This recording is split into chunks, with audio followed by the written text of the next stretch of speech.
খালি হয়ে রয়েছে। 1 ঘন্টা 2 ঘন্টা পর দেখতেছে খাবার এখন আসতেছে না। এইবার জামাতের যে আমির সাহেব রয়েছে, এই আমির সাহেব ওই সাহাবীকে ডাকলেন।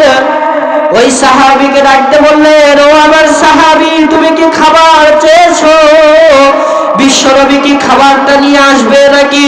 ওই সাহাবী ডাকতে বলে, চিন্তা করো না, তোমরা পেরেশানি করো না, আল্লাহর পক্ষ থেকে খাবার তাড়াতাড়ি চলে আসবে। এই কথাটা যখন বলেছে, সমস্ত সাহাবায়ে কেরামেরা দেখতেছেন দূরে একজন ব্যক্তি খাবারের বাটি মাথার ভিতরে নিয়ে ঢুক ঢুক ঢুক ঢুক করে আসতেছে। এই সাহাবায়ে কেরামেরা ওই খাবারের বাটিটাকে দেখিয়া সবার অন্তরটা ঠান্ডা হয়ে গেছে।